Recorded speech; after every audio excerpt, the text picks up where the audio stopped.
अच्छा देवी वंदना एक पेश बा, गीत बा। कौन गीत बा?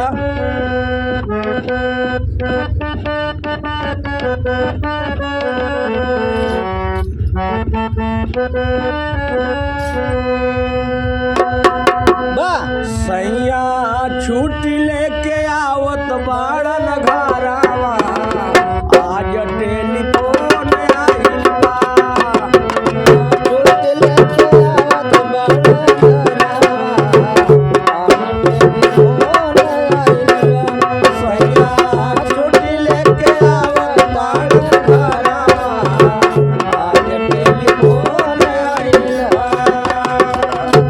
रहली जाए के न जाई बनाई हारावा, हो रहली जाए के न जाई बनाई हारावा, आज टेलीफोन आइल बा। सैया लेके बाड़न घरवा, आज टेलीफोन आइल बा। लेकिन ये भक्त माँ के दरवाजे पर पहुंच के आज कहता है कि माँ, ना तो तुझे देखा हूँ ना तो तुझे पाया हूँ माँ, लेकिन सुना जरूर हूँ। तनी सुमिरन में आओ महतरिया, ई लइका गुहार करता। तनी सुमिरन में आओ महतरिया, लइका गुहार करता। तनी सुमिरन में आओ महतरिया, लइका गुहार करता।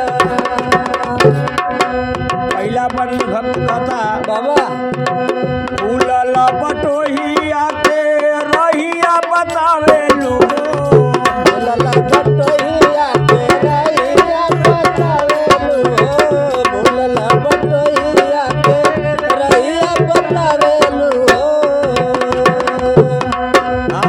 कंठही न घुमावन से गीतिया गवावेलू, कंठही न घुमावन से गीतिया गवावेलू, कंठही न घुमावन से गीतिया गवावेलू। दिहलू भगतन के ज्ञान के गठरिया, लइका गुहार करता। दिहलू ज्ञान के गठरिया, बटवा दुआर आइल बा। तनी सुमिरन में आवो महतरिया, लइका गुहार करता। तनी सुमिरन में आवो महतरिया, बटवा दुआर आइल बा। तनी सुमिरन में आवो महतरिया, लइका गुहार करता। दूसरे बन भक्त गाता बाबा, मूर्ख कालिदास जी के दिहलू ज्ञानवा, मूर्ख कालिदास जी के दिहलू ज्ञानवा, मूर्ख कालिदास जी के दिहलू ज्ञानवा। सुरमीरा तुलसी पर फेरलू नयना, रामदास तुलसी पर फेरलू नयना, रामदास तुलसी पे फेरलू नयना। ओ आइल पारसनाथ तोहरी दुआरिया, लइका गुहार करता। आइल पारसनाथ तोहरी दुआरिया, लइका गुहार करता। आइल पारसनाथ तोहरी दुआरिया, लइका गुहार करता। आइल पारसनाथ तोहरी दुआरिया, लइका गुहार।